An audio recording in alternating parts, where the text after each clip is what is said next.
Welcome back to the deep dive. We are embarking on a really essential mission today, I think. We're analyzing a profound strategic shift, one that seems to have fundamentally altered the geopolitical landscape, stretching all the way from the Arabian Sea right up to the Khyber Pass. That's a big one. It really is. We are, of course, talking about the Strategic Mutual Defense Agreement, the one sealed between the Kingdom of Saudi Arabia and the Islamic Republic of Pakistan back in September 2025. Yeah, and this is definitely more than just, a diplomatic footnote. It's really a security earthquake. When we look through the source material, the detailed analyses, think tank reports, even some diplomatic leaks, the consensus is pretty clear. Right. This is the formalization of a connection that's been there for ages, but now it's a binding legal military commitment. Our sources really emphasize that this signals a massive realignment, and our mission today for you, the learner, is to cut directly through all the noise surrounding this. We need to understand the deep history, the pressing motivations, the kind of unprecedented operational mechanics, both conventional and, highly ambiguous nuclear dimensions, and crucially, what this seismic agreement means for stability, for South Asia and the broader Middle East. Absolutely. And the date is critical here, September 17th, 2025. The core commitment is, it's aggressive and pretty unambiguous. How so? Aggression toward one state will now be regarded as aggression against both. That instantly elevates their relationship. It goes from a traditional friendship, based on shared faith and economic ties, into a formal security alliance defined by mutual defense obligations. And the immediate significance just leaps out, doesn't it? This agreement is a formal, binding recognition of Pakistan's standing, its role as a military and strategic power broker. Definitely. It's almost a mechanism for Pakistan to utilize its highly professional military and its unique status, the sole nuclear power in the Muslim world, as a direct asset for its most critical ally. And in return, Saudi Arabia gets a formalized, trusted security partner, one that's geographically a bit removed from the immediate pressure points, but, militarily capable and fiercely independent. Right. This move really highlights Riyadh's proactive hedging.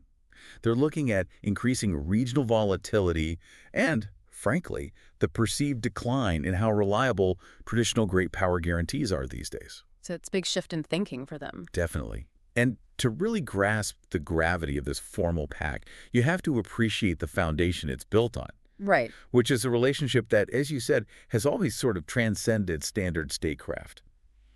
Our sources repeatedly reference this deep, almost brotherly relationship based on faith, mutual respect, and just deep-seated trust. It isn't just government to government. No, it sounds much deeper, people to people, really. That's exactly where the human capital element comes in. The cultural and economic overlaps are just enormous. We're talking about millions of Pakistanis who live and work across the kingdom. Oh, yes.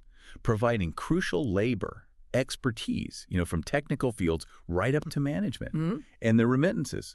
They're absolutely vital to Pakistan's economy. So that links Saudi Arabia's stability directly to the livelihoods of millions back in Pakistan. And beyond just the economic links, there's the religious connection. You can't ignore that.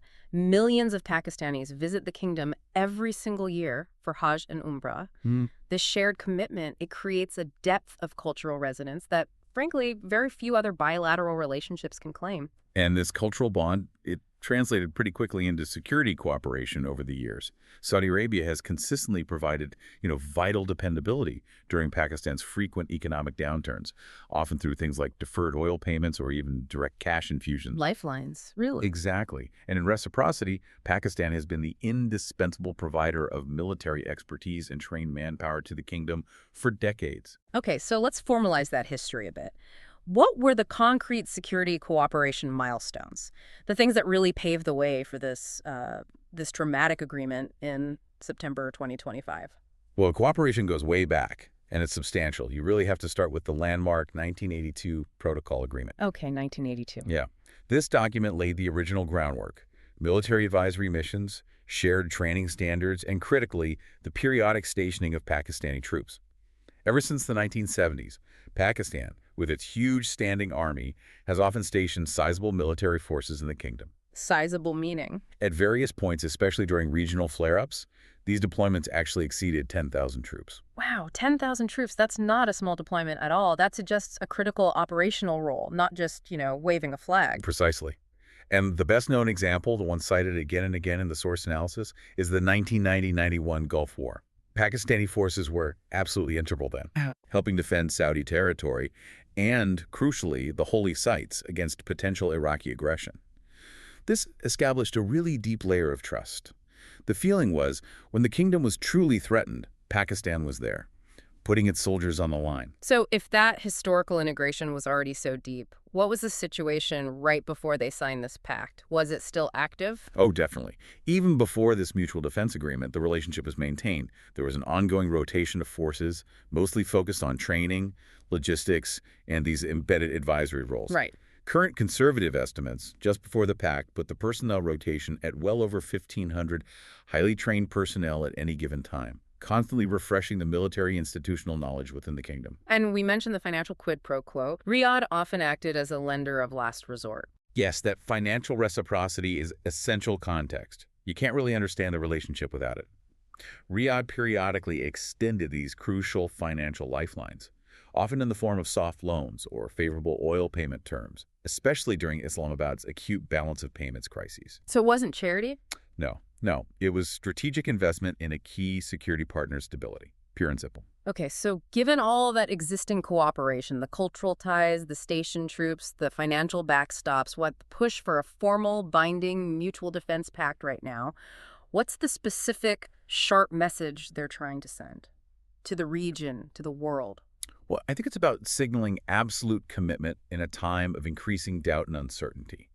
By formalizing this, they essentially remove any ambiguity that might have existed before. They're declaring, very publicly, that they stand together, and the commitment to defend each other's sovereignty is absolute and immediate, involving, and this is key, the full force of their respective military and economic capabilities. This is where we really see Pakistan's repositioning, isn't it?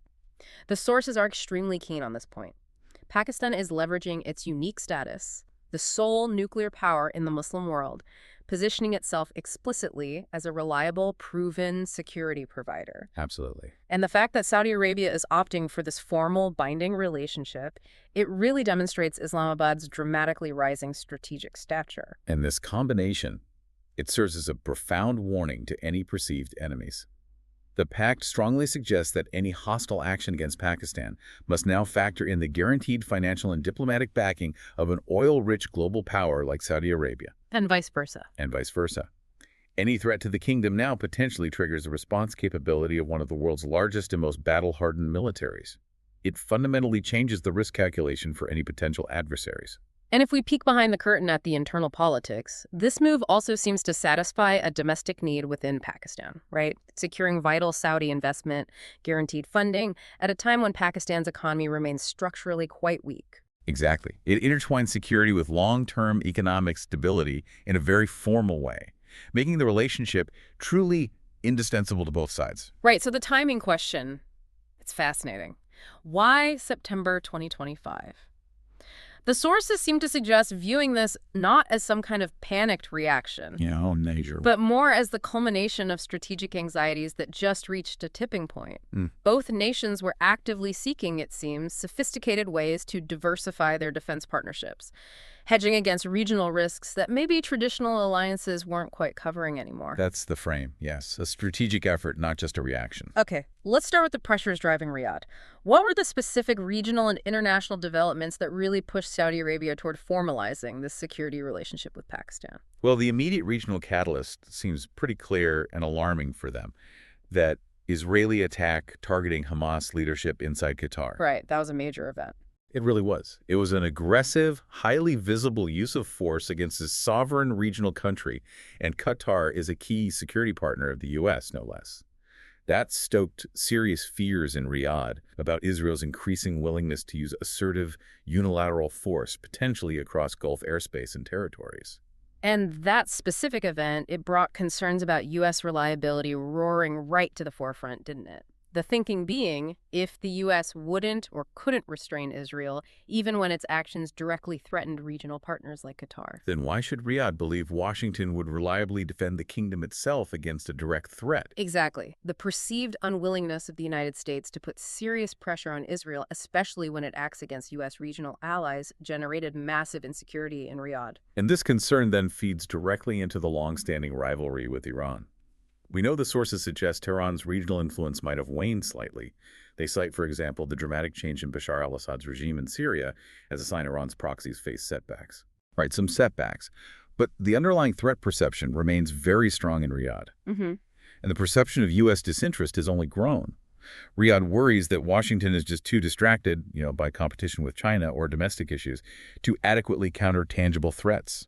Things like the Houthi movement's ability to destabilize maritime trade, or, more broadly, the lack of a really robust strategy concerning Iran's nuclear ambitions.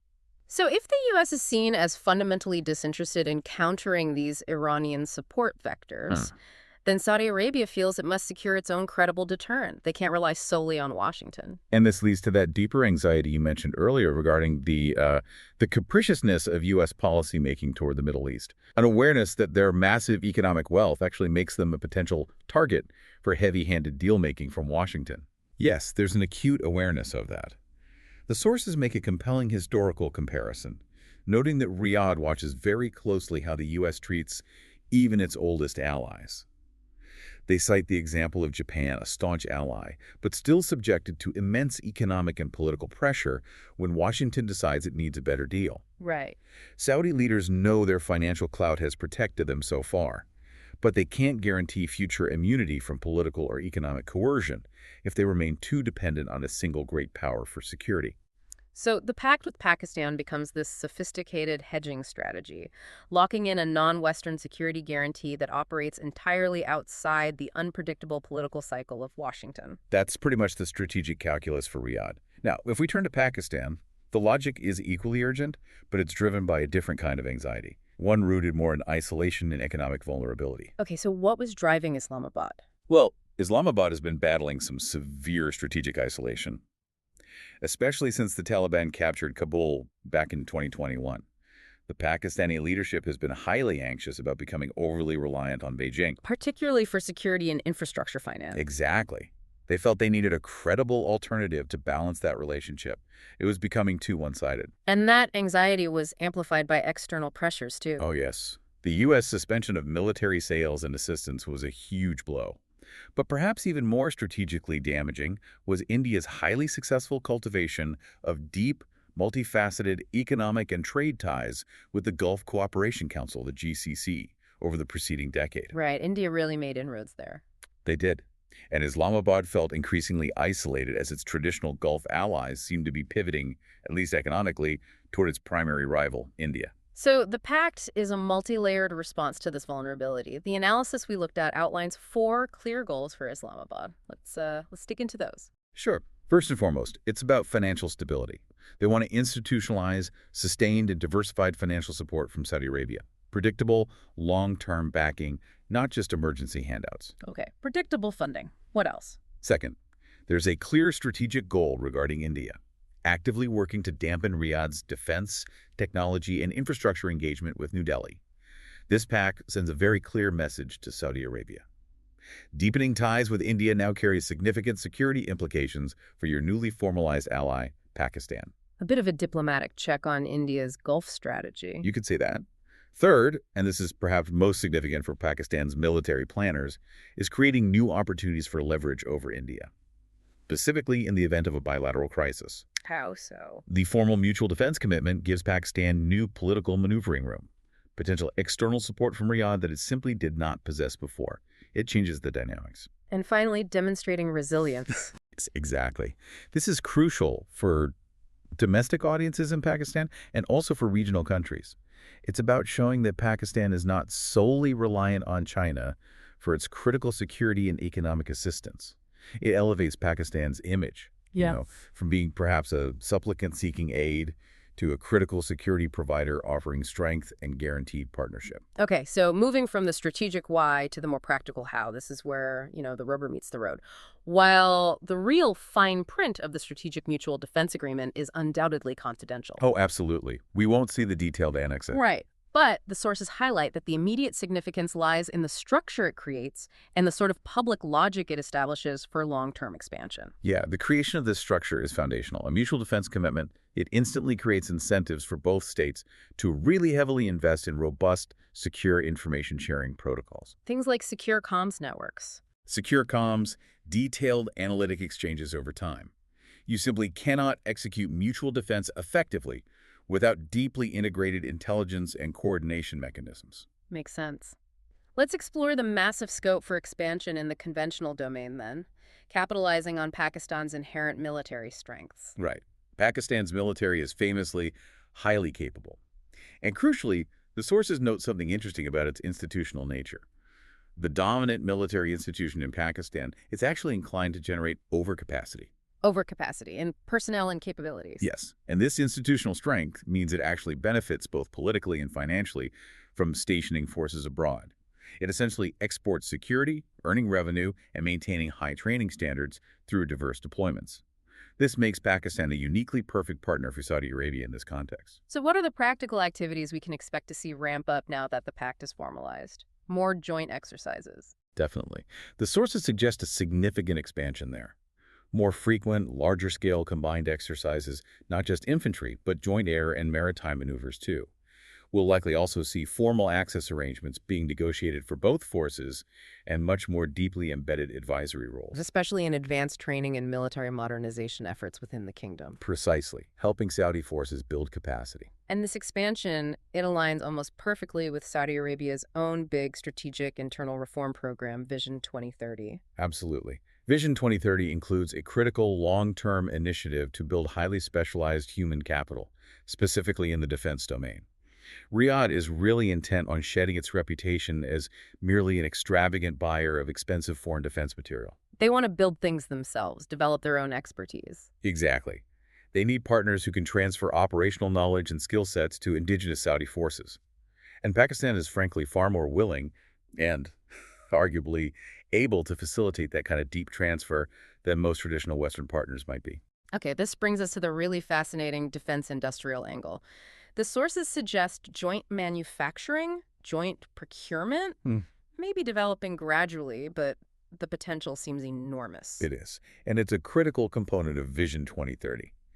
Saudi goals explicitly mandate the localization of a greater share of defense procurement. This means they require partners willing not just to sell equipment off the shelf, But to share sensitive technology and actually establish local production lines within the kingdom. precisely. Technology transfer is key. And Pakistan seems to have a unique position here, specifically because of its long-standing relationship with China. Correct. Pakistan already co-produces some quite sophisticated defense systems with China. This gives it access to non-Western technologies that Saudi Arabia might find attractive but politically difficult to acquire directly from Beijing. Yeah. Furthermore, our sources cite that India-Pakistan event back in May 2025, which involved some limited skirmishes, as evidence. Evidence that Pakistan serves as a real-world operational testbed for sophisticated Chinese equipment, proving its capabilities under actual live-fire scenarios. So how might Saudi investment actually flow into this structure? What are the pathways? The analysis identifies two main possibilities. First, Saudi Arabia could look to invest as a major financier or perhaps a guaranteed buyer in jointly produced Pakistan-China platforms. This gives China access to Gulf funding indirectly without Riyadh needing direct, politically sensitive procurement deals with Beijing. Clever. And the second pathway? Second, Riyadh can engage directly with the specialized Pakistani industrial base itself, which is known for developing some interesting niche capabilities, things like advanced ordnance, reconnaissance systems, maybe certain types of drones. But okay, integrating all these diverse systems, especially those developed with Chinese technology, that must create a critical trade-off for Riyadh, surely. Doesn't deeper diversification complicate Saudi Arabia's goal of building a fully integrated networked warfare architecture, which usually requires standardized Western platforms like Link 16 and so on? That is the exact strategic calculation they are making. There's definitely a complexity cost, the difficulty of integrating disparate systems from different technological origins. Where? But that cost may be tolerated, Why? because the overriding objective seems to be mitigating the political risk of over-reliance on the United States. If U.S.-Saudi defense cooperation is perceived as inconsistent or conditional, then a slightly messier, perhaps less perfectly integrated but more independent defense network built with Pakistani, potentially Chinese-derived platforms might be preferable to having no reliable security guarantor at all. It's a trade-off for strategic autonomy. Okay, let's flip that around now and look at the internal risk for Pakistan, the risk of entanglement. This formal pact, it must dramatically reduce Islamabad's regional freedom of maneuver, right? Oh, it creates a huge political challenge for them. We have that critical precedent from 2015. Remember when Riyadh requested Pakistani troops for operations in Yemen? Yes, and Pakistan declined through parliament. Exactly. Pakistani leadership, through a very high-profile parliamentary resolution, managed to demur, to stay neutral in that civil war. But given the formalized, binding nature of this September 2025 agreement, a demurral of that kind would be monumentally harder to justify now, wouldn't it? It would likely be seen as a serious breach of the spirit, if not the actual letter, of the Defense Pact. Pakistan's leaders now face intense pressure. They have to worry that refusing involvement in a future regional conflict, say, an escalation against Houthi threats, or maybe a conflict that doesn't quite meet a clear mutual defense threshold, could jeopardize the entire security relationship. Potentially costing them vital Saudi support in the worst-case scenario. Yeah. Crisis with India. That's the fear. They have essentially exchanged some strategic flexibility, some freedom of action, for a guaranteed security backstop from a major regional power. It's a calculated gamble. All right, we have to now wade into the most delicate, the most opaque element of this entire deal, the nuclear implications. Our sources are pretty much unanimous that the nuclear dimension is, well, murky is the word they use. Murky but critical. Murky, but absolutely critical to understanding the real deterrence dynamics at play here. Yeah, and immediately after the signing, the signals were just deeply conflicting, weren't they? You had Pakistan's defense minister, quickly followed by other officials, publicly intimating that, yes, the mutual defense commitment did extend to Pakistan's strategic assets. Which sounds very much like extended nuclear deterrence. It was a clear attempt to signal exactly that, a form of Pakistani nuclear umbrella over Saudi Arabia. Yet, that narrative was immediately pushed back on, wasn't it? From within Pakistan itself. Almost instantly. Pakistani commentators, including, respected retired diplomats and defense analysts, rapidly countered that. They framed the pact primarily as a show of solidarity. They argue the nuclear dimension was, at most, a form of political signaling, designed maybe to raise anxiety in Delhi and Tehran, but lacking any real operational substance. And we have to anchor this whole conversation in the historical context, right? These rumors of a secret Saudi-Pakistani nuclear deal, they've been persistent for decades. Decades, going right back to the 1970s, fueled by figures like A.Q. Khan. But they have always remained entirely unconfirmed. The opacity around this is deliberate and very long-standing. So if we try to look past the conflicting rhetoric, what is the coherent strategic logic? Why would Pakistan offer even an ambiguous nuclear guarantee to Saudi Arabia? Analysts like Bruce Riedel have argued there is a logic. There is logic, and it centers on hedging against Iran. Riyadh has consistently sought extended deterrence guarantees from Washington for years, specifically to protect against a potential nuclear Iran. But those guarantees haven't really materialized in a concrete, ironclad way. Not in the way Riyadh wanted. Yeah. So Pakistan offers a credible, albeit not aligned, form of nuclear assurance, a hedge. And this allows Saudi Arabia to manage its own very delicate international position regarding its own nuclear development. Precisely. Saudi Arabia is actively pursuing civil nuclear capabilities. They're in sensitive negotiations with potential partners, possibly including the United States. They absolutely must rigorously avoid raising non-proliferation concerns that could jeopardize those deals. So a deliberately opaque Pakistani nuclear hedge. It provides a measure of assurance, a regional deterrent effect, without creating the international monitoring headaches and political fallout that a formal, explicit nuclear cooperation agreement would inevitably entail. Its strategic ambiguity serving a purpose. So, okay, regardless of the explicit wording or lack thereof in the pact, how does this bilateral commitment strategically impact regional deterrence dynamics? What are the real effects? Well, I see two major ways. First, ambiguity itself generates a form of deterrence. That strategic ambiguity about the security arrangement's nuclear dimension. It's immediately useful for both parties as they signal resolve towards their key regional adversaries, mainly Iran, but also India from Pakistan's perspective. The mere possibility of a nuclear response alters the calculus for opponents. Makes them think twice. And the second way? Second, by fostering those institutionalized military and intelligence sharing structures we talked about earlier, the secure comms, the analytic exchanges, the agreement creates the necessary foundation. Over the long run, this formal structure makes deeper, deliberate, and still opaque nuclear cooperation much more plausible. Cooperation like? Maybe sharing intelligence about adversary missile capabilities or coordinating on strategic warning systems or even contingency planning. The mechanism is now formalized to coordinate their strategic defense postures at a much deeper level than before, even if it stays below the public radar. However, there's a crucial caveat here, right? The sources raise this point strongly. Nuclear weapons only deter certain kinds of aggression. Absolutely. They are generally pretty useless in deterring the kind of high-frequency, subconventional, and conventional security risks that truly preoccupy Saudi planners day to day. Things like precision missile strikes from proxies or sophisticated drone attacks. Right. And similarly, nuclear weapons haven't exactly prevented recurring high-stakes crises between India and Pakistan either. So their utility in localized conflict seems limited. Very limited in those scenarios. They deter existential threats, primarily. Okay, let's elevate the discussion now to the wider vision. The vision for the Muslim world, often referred to as the Ummah. The sources suggest this agreement carries massive symbolic weight, going way beyond just bilateral defense needs. Yes, it is being explicitly framed that way, particularly by supporters, as a demonstration of strength.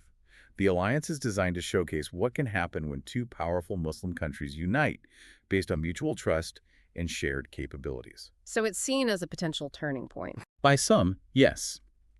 As a major foundational step toward potentially creating a stronger, more cohesive Muslim geopolitical front, reversing what some perceive as years of division or weakness on the world stage. And the combination itself is indeed formidable on paper. You're merging Pakistan's proven nuclear capability and its massive military capacity with Saudi Arabia's immense financial power, its diplomatic influence, its sway over global energy markets. It's a potent mix, and this alliance sets a precedent. It's viewed by some as a realistic foundation for a future collective security framework, positioning Pakistan and Saudi Arabia as potential leaders of stability and strength within the Muslim world. The hope, perhaps aspirational, is that this template military might, backed by financial independence, might inspire wider cooperation among other Muslim-majority nations. And despite the clear strategic signaling to rivals, both nations have been quite careful, publicly at least, to maintain the official position that the agreement is purely defensive in character, not directed at any one specific country, aiming solely to safeguard sovereignty and maintain regional peace. That's the official line. That is the public line, yes. But the strategic impact, the signal it sends, is undeniable. The pact is a very visible manifestation of regional powers, taking proactive control of their own security futures, signaling to the great powers, particularly the U.S., that they are willing and able to build self-reliant deterrence structures outside traditional frameworks. Okay, so a pact this significant, it immediately generates winners and losers, or at least states whose strategic maneuvering room gets severely complicated. The analysis we looked at strongly suggests India has the most to lose from this development. India definitely faces a massive conundrum here. You look at the last decade or so, New Delhi had been executing a really successful strategy of cultivation in the Gulf. How so? Deepening energy ties, trade links, huge diaspora connections with the Gulf states, while simultaneously building a really robust technology and defense industrial partnership with Israel. This highly ambitious, almost have-it-all regional approach Is now facing some immediate and pretty sharp contradictions because of this pact. Why does a Saudi tilt toward Pakistan, even if it's initially more symbolic than operational, sharpen those contradictions so acutely for India? because Saudi Arabia is now formally allied with the core adversary of two of India's key strategic partners. Pakistan is obviously India's primary rival, and Pakistan is very closely linked to China, which is a major strategic competitor for both India and the U.S. Right. So a visible Saudi tilt toward Pakistan, it just compromises the narrative. Yeah. That narrative of seamless, omnidirectional cooperation that New Delhi was so carefully trying to build across the Middle East, it introduces friction. And this tilt, it could directly threaten a real crown jewel of recent U.S.-led regional diplomacy. Yeah. The IMX, the India, Middle East, Europe Economic Corridor. It certainly complicates it significantly. The whole IMEC project is fundamentally designed to connect India and Israel via Saudi Arabia and other key Gulf partners, creating a regional stability architecture focused on economic integration, often seen as implicitly countering China's Belt and Road. A security commitment that pulls Saudi Arabia closer to Pakistan, which again has deep ties to adversaries of both the U.S. and Israel, doesn't just complicate things. It potentially corrodes the foundational trust needed for that economic corridor to really function smoothly and attract investment. So the biggest worry for India, noted in the sources, would be if this pact somehow expanded, maybe to include other key Gulf states like the UAE. That would be India's Greatest anxiety, yes. Though, interestingly, the analysis suggests that widening the pact might actually dilute the unique nuclear intimation that makes the bilateral Pakistan-Saudi deal so potent right now. So there's a trade-off there, too. Interesting point. Okay, let's focus now on the immediate internal risks the pact creates for Riyadh itself. The first major risk seems to be testing the pact's political elasticity, as the sources put it, during a future India-Pakistan crisis. This is almost the inevitable pressure point, isn't it? If India and Pakistan enter another serious crisis, and history suggests they will, Riyadh's natural instinct, based on recent years, would be to try and remain passive, to preserve the vast trade, energy, and diaspora equities it has carefully cultivated with New Delhi. But that passive balancing act. Is now fundamentally much harder to sustain while honoring a formal binding security obligation to Pakistan.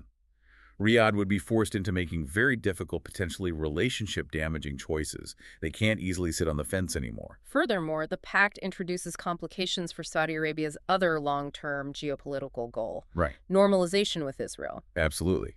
The deepened defense links, and especially the potential, however ambiguous, nuclear links with Pakistan, a nation that staunchly does not recognize Israel, will significantly limit Saudi Arabia's room for maneuver regarding any future Abraham Accord-style rapprochement. So it signals a choice, potentially. It signals Riyadh might be willing to prioritize these non-Western security alliances, like the one with Pakistan, over immediate regional political deals with Israel, especially if the terms demanded by the U.S. for normalization seem too high or unreliable.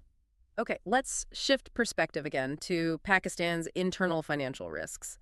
While Islamabad gains a powerful backstop with this deal, it might also carry some unexpected economic baggage. Yeah, the primary risk here seems to be managing expectations internally about Saudi financial largesse.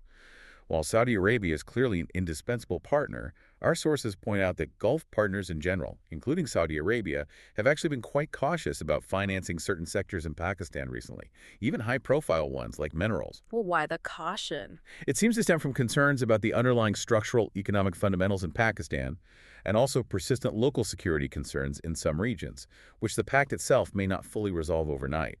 Investment needs stability. So the danger is that the perception of having this powerful Saudi financial backstop could inadvertently dampen Pakistan's own incentives to engage in those long overdue, often painful structural economic reform. That is the macroeconomic danger, yes.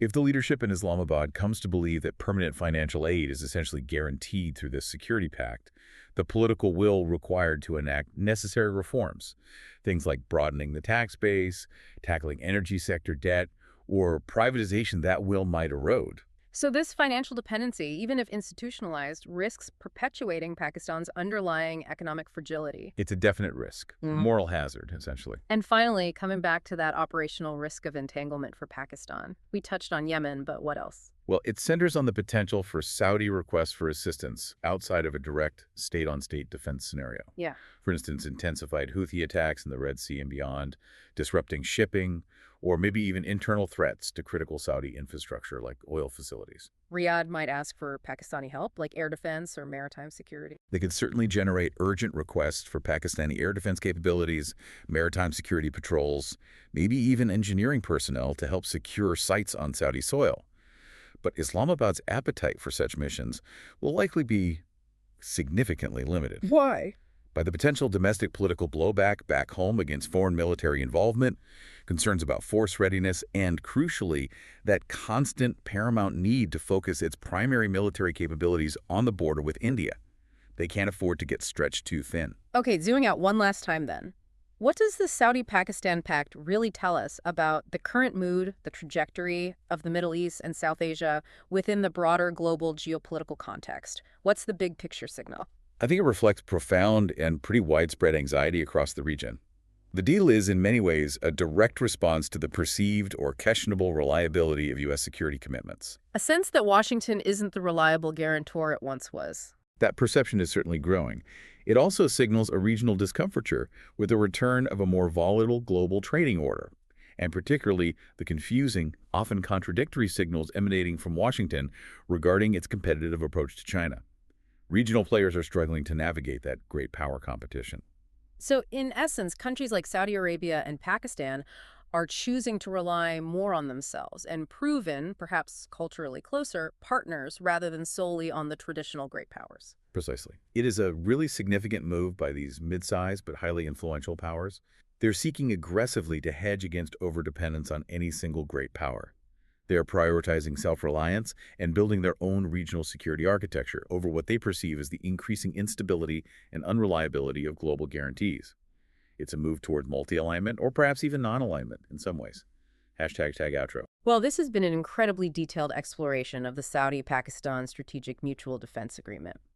Just to recap the core takeaways for everyone listening, the pact is a formal binding recognition of Pakistan's military strength, yes, but it's also a crucial hedge for Saudi Arabia against persistent regional uncertainty and that perceived great power capriciousness we just discussed. It really solidifies a powerful combination, doesn't it? Yeah. Pakistan's military capacity and its potential nuclear strength merged with Saudi Arabia's vast financial resources and diplomatic influence.